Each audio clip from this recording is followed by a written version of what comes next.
Okay, you came back. Good. Good. Because if you watched part 1 and you didn't come back, honestly, you were going to miss the most important part of this whole story. So real quick, no recap. I hate recaps. You watched part 1, you know where we are. Tori's pregnant. Zach kissed her in a way that sent the internet into a full spiral. And I left you with a question that I deliberately did not answer. Because the answer? It reframes everything. Let's go. I want to start part 2 somewhere that might surprise you. Not with Zach. Not with Tori. Not even with the baby. I want to start with the audience. Because here's something that doesn't get talked about enough when we cover these reality TV families, and it actually matters a lot to understanding why this specific moment, Tori pregnant, Zach's reaction, all of it, hit the way it did. When you follow a family for years, like years, you build a relationship with them that is completely one-sided and yet somehow feels completely mutual.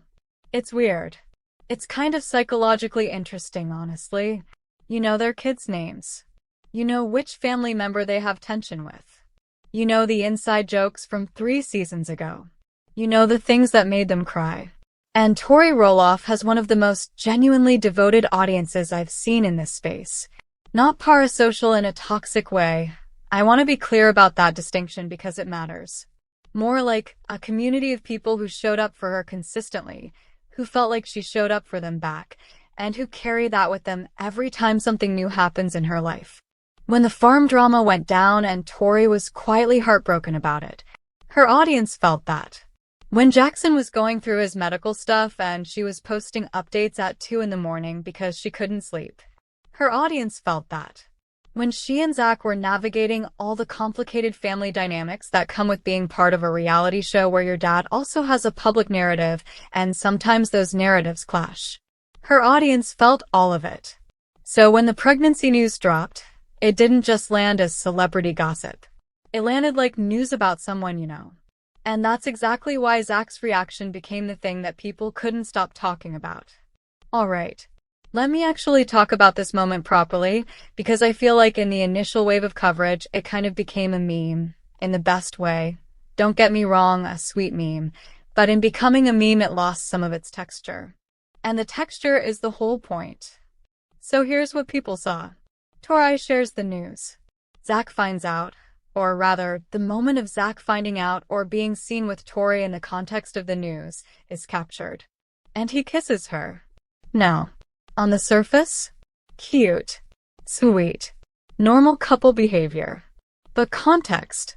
These two have been in the public eye since they were basically kids. They have been watched, analyzed, criticized, rooted for, and sometimes torn apart by an internet that has opinions about everything from Tori's parenting choices to Zach's relationship with his dad to what their house looks like in the background of an Instagram story.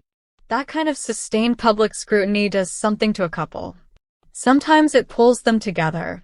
The bunker mentality, us versus the world.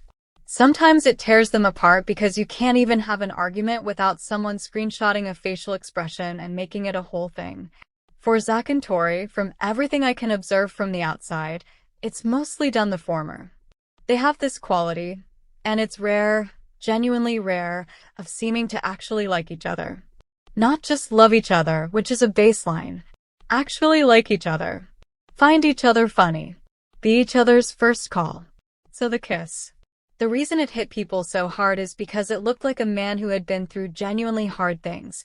Not dramatic, scripted hard things, but real, grinding, quiet hard things. Kissing the woman who went through all of it beside him and saying, without words, "We're still here and something beautiful is happening." That is not a moment you can manufacture. You cannot write that. You cannot direct it. And people recognized it. That's why the comments looked the way they did. That's why women were tagging their partners. That's why people who don't even watch the show were sharing it with captions like, "This is all I want." Because they weren't just watching Zach kiss Tori. They were watching proof that some things survive. Okay. Now here's where I have to get into something a little more delicate. And I want to frame this right because I'm not trying to cast a shadow over what is genuinely happy news. But I promised you at the end of part 1 that there was something. A piece of context, a thing that someone close to this situation reportedly said, That changes how you understand this whole moment. And here it is. There have been ongoing conversations, some of them fairly public and some of them more background, about the future of little people, big world, and specifically about which members of the Roloff family are still involved, still willing, still present in that world. The show has been running for almost 20 years. Let that sink in. 2 decades of one family's life on camera. And families change. People grow up. Kids who were born on camera become teenagers who don't want to be on camera. Marriages that started on camera end. Relationships between family members that were complicated on camera become more complicated off it. Zach and Tori specifically had reached a point where their involvement with the show was, let's say, evolving. They weren't storming off. Nothing dramatic like that. But there was a real question about how much of their life they wanted to continue sharing in that format, on that platform, under those specific terms. And then Tori gets pregnant. Now here's the thing. A baby changes the calculation. A new baby in a reality TV family is, and I say this with no judgment, purely as observation, it's significant. It's a storyline. It's the kind of thing that networks are interested in and audiences respond to. So the question becomes, does this pregnancy pull them back toward the show? Does it change what they decided about their level of visibility? Does Tori, who has spent years being thoughtful about what she shares and what she protects, suddenly have to renegotiate those lines all over again because there's a new person coming into the picture?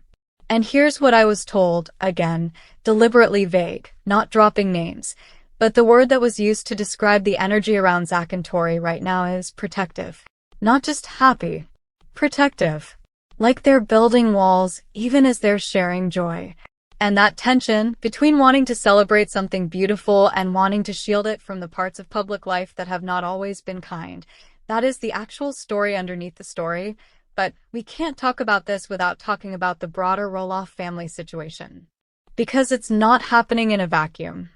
Zach's relationship with his father, Matt, has been, and I'm going to use a very careful word here, complicated. And that word doesn't do it justice, honestly. But I'll use it because the specifics are sensitive, and I'm not trying to blow up anyone's life. I'm trying to help you understand the emotional landscape. After the farm situation, after the move to Washington, there was a noticeable shift in how Zach and his dad interacted publicly. Matt has continued to have his presence on social media, his own narrative about the farm and the future of it. Zach has been quieter, more focused inward. And Tori, who I think sometimes gets cast as a background character in what is really a foreground story for her, Tori has been the one holding the family's emotional center of gravity. She's the one posting the birthday pictures, the holiday memories, the daily life moments that remind everyone that there is warmth and joy happening in this family, even when the headlines make it sound like it's all conflict. Now there's a baby coming. Zach's baby. The third grandchild on this side of the family. And the question of how that plays out, whether it bridges gaps or reveals how wide they've actually grown, is genuinely an open one. I've seen people in Tori's comments speculating. I've seen people in Matt's comments speculating in the opposite direction. And the thing about speculation with this family is that they have enough history, actual, documented, on-camera history, that people feel like they know enough to have informed opinions. But here's the part that actually caught my attention. Zach's mom, Amy Roloff, who divorced Matt years ago, who has her own whole public journey that includes remarrying and sort of stepping into this new, lighter chapter of her life. Amy's response to the pregnancy news was something. I'm not going to tell you it was cold. It wasn't cold. But it was specific. And the specificity of it, the particular words she chose, the way she framed it, suggested to me that she knows something about this family dynamic that she's not saying out loud. Which, okay, what? Right. Like, what does she know? And more importantly, does it affect what Tori and Zach are walking into? I want to take a second here because I feel like I've been building tension and I don't want to lose the heart of what this story actually is. Tori Roloff is going to be a mother. Again. For the third time. And I say that not as a news headline but as a human fact that means something. This woman has given birth twice before in the context of a family with specific medical complexities. She has sat in hospitals. She has made decisions that no checklist can fully prepare you for. She has brought children into the world knowing that their path might include challenges that other kids don't face, and she has loved them with a fierceness that has always come through even on the flattest, most filtered social media posts. And now she's doing it again. There's something that Tori said, I think it was a while back, maybe 2021 or early 2022, where she talked about how motherhood had changed the way she understood herself. Not made her smaller, not consumed her identity, but changed it in this expansive way where she felt like she had more room inside herself than she'd known was there. And I've thought about that quote a lot since this news broke. Because that's not what people expect women to say about motherhood. Especially women who are also navigating public life and family drama and all the rest of it. People expect the version where it's either motherhood is everything, I have no self anymore, or I'm still me, my kids don't define me. Tori said something in between and more interesting than both of those. She said it made her more. And Zach, who has always been, in my read of him, a man who genuinely admires his wife in a way that isn't performative, Zach has talked about watching Tori become a mother in ways that made it clear that this isn't just his co-parent. This is someone who surprises him. Still, after years of marriage and kids and farm drama and moving across state lines, that kiss wasn't just about a baby. It was about all of that, compressed into one moment. And here's where I have to leave you again. Because part 3 is where we get into something that I genuinely think most people covering this story have completely missed. There is a detail, buried in Tori's social media history, confirmed by at least one person in a position to actually know, that suggests this pregnancy is more significant to Zach and Tori than even the announcement made it seem.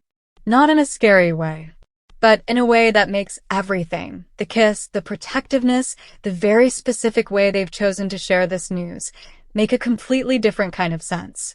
I've been sitting on this for a couple days because I wanted to make sure I was reading it right. I think I am. Part 3 is coming. And when you hear it, you're going to go back and watch that kiss again. And it's going to hit you completely differently. Subscribe. Seriously. You don't want to miss this one. Drop a comment. What do you think the detail is?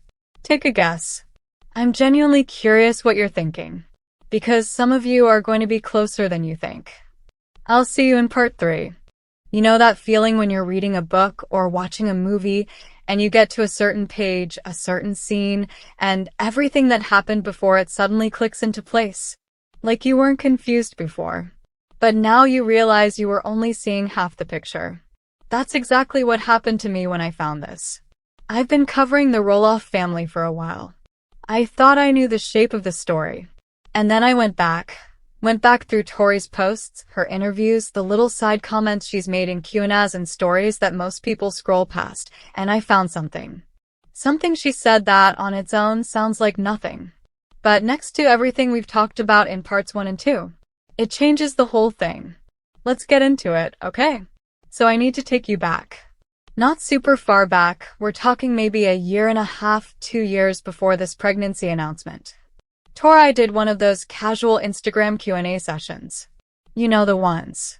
Someone asks a question, the person answers in a story, it disappears after 24 hours and most of it gets forgotten. Filler content, basically.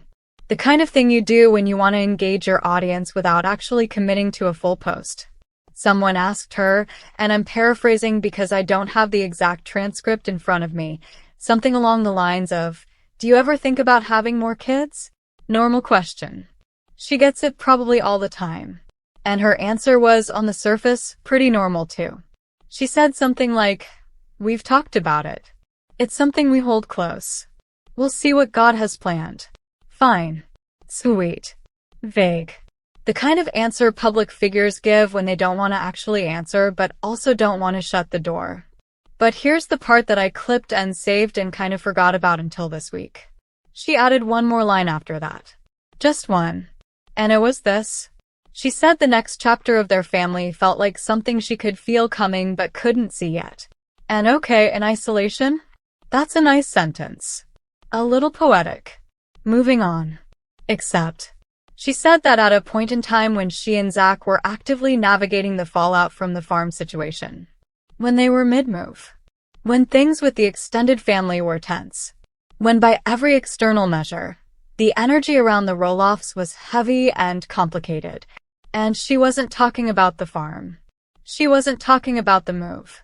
She wasn't even talking about the show. She was talking about her family. Hers and Zach's. The one they were building themselves, separate from all the noise. She felt it coming. She couldn't see it yet. And now here we are. New baby. Zach's arms around her. That kiss.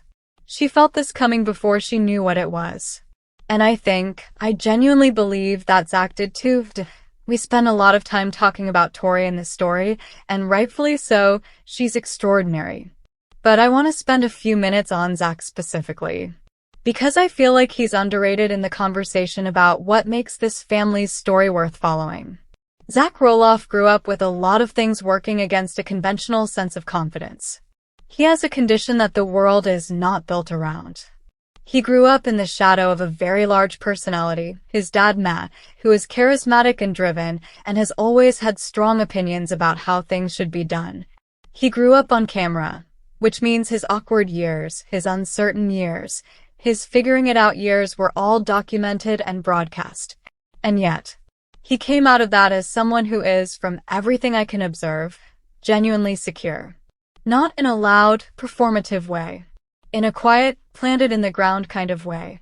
And a lot of that, if you listen to how he talks about it, is Tori. There's an old interview, I want to say it was around 2018, somewhere in there, where Zach talked about what it was like becoming a father for the first time with Jackson. And he said something that I've thought about a lot since I started putting this video together. He said, "I didn't know I could feel proud of someone else's courage more than my own until I watched her." He was talking about Tori. During labor. During the terrifying, uncertain, extraordinary process of bringing Jackson into the world. And here's why that line matters so much in the context of this new pregnancy. Zach comes from a family where the men, his dad especially, tend to lead with action. With plans. With doing. Matt Roloff is a builder. Literally and figuratively. He builds things. He creates. He moves. Zach is different. He watches. He feels. He absorbs. And what he said in that interview suggests that the thing he admires most, the thing that actually moves him most, is courage in the face of uncertainty.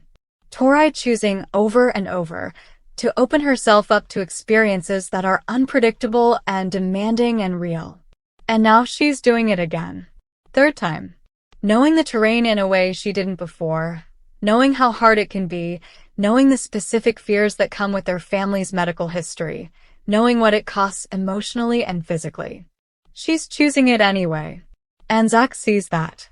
That kiss is him seeing that, okay? I need to get something off my chest here because I have been watching the coverage of this news and there is a very popular take, that I think is missing something fundamental. The take is basically, Tori and Zach's pregnancy is a great distraction from the family drama. Good for them. And look, I get why people land there. When you've been following this family through all the Roloff farm fallout, all the complicated relationships, all the public tension, it's easy to look at happy news and categorize it as a counterweight to the hard stuff. But that framing treats the baby as a plot device, as a narrative function, and it ignores something really important. This isn't a distraction from who Tori and Zach are. This is who Tori and Zach are. Like, the whole time the drama was happening. The whole time they were navigating the farm, the move, the family stuff, the show questions. They were also just a married couple. Who love each other. Who wanted to keep building their family. Those two things were happening simultaneously. The drama didn't pause their real life. And their real life wasn't happening in spite of the drama. It was happening right alongside it. And I think the reason Tori's audience responded to the pregnancy news with such genuine emotion, not just, oh yay, a baby, but real, tearing up, writing paragraphs in the comments emotion, is because they understood that. They'd been watching both trucks running at the same time. They knew the full picture. The baby isn't a reset button. It's a continuation. It's Tori and Zach saying, we are still here. We are still us. And we are still growing. That's not a distraction. That's the whole point. Alright. So here's something I want to introduce that I don't think has gotten enough attention in any of the coverage I've seen. Tori, over the last several months, well before the pregnancy announcement, had been shifting in kind of subtle ways that are easy to miss if you're not paying close attention. Her content had become more personal. Not in a trauma-dumping way. More like filtered less. If she was having a day where she felt tired, she'd say it. If one of the kids said something that made her laugh so hard she cried, she'd share the actual moment, not just a polished version of it. She'd started doing more of these stream of consciousness caption posts where she'd write 3 or 4 paragraphs that felt like journal entries. And her audience responded to that shift enormously. The engagement on those posts was different from her regular stuff.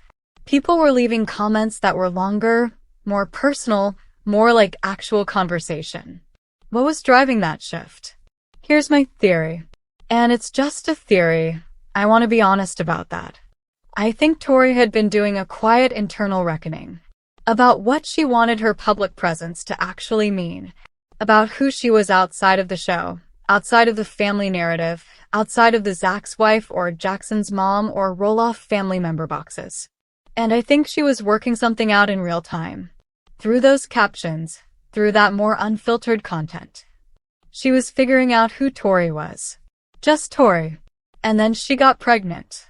And I think, and again, theory, observation, outside perspective, I think the pregnancy came at exactly the right moment of that internal reckoning.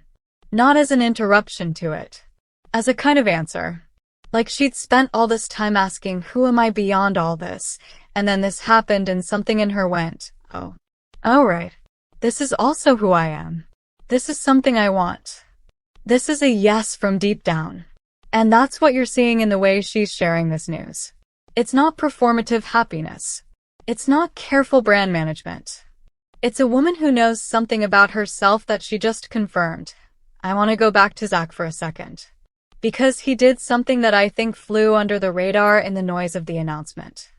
After the news was out, not at the moment of the kiss, but after, when things had settled just slightly and there was a little space, Zack made a comment. Small. Almost throwaway. The kind of thing you say without thinking about it too hard because it's just the truth and the truth comes out easy. He said something about how becoming a parent changes your relationship with fear. That you don't stop being afraid. If anything, you're more afraid, because now there's more to lose. But the fear starts to feel like proof of how much you love something. It stops being the enemy and starts being the evidence. And I sat with that for a long time. Because Zack Roloff has had a complicated relationship with fear his whole life. And I don't mean that in a pitying way. I mean it as a literal observation about someone who grew up knowing that his body would put him at odds with a world that wasn't built for him.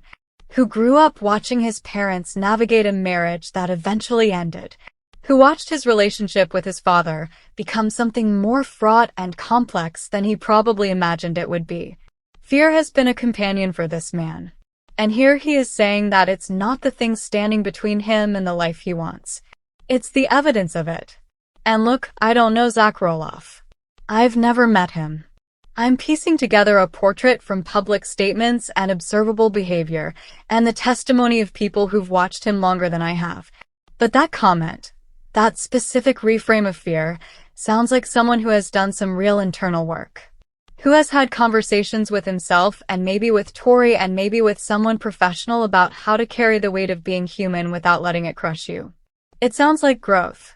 And the kiss, going back to the kiss one more time, makes even more sense now. He wasn't just happy in that moment. He was relieved. Not in a thank God that's over way. In a thank God I made it to here way. Okay. So, I've been building to something. Parts 1 and 2 and now this, all of it has been context. Necessary context. The kind you need before the thing that's actually coming can land the way it deserves to land. And here's what's coming in part 4. There is a conversation, documented, I've seen it, it's real, between Tori and a member of her extended circle. Not Zack. Not a Roloff. Someone in Tori's life who has known her since before any of this. Before the show. Before the farm. Before the cameras. And in that conversation, this person says something to Tori about this pregnancy that made Tori, publicly, visibly, in a way she didn't seem prepared for. Cry. Not sad crying. The other kind. The kind where something that you've been holding, something heavy that you didn't even realize you were still carrying, suddenly gets lifted, and your body doesn't know what to do with the lightness. So it cries. That conversation tells you everything about what this pregnancy actually means to Tori underneath the announcements and the captions and the cute couple photos. And when I tell you what was said,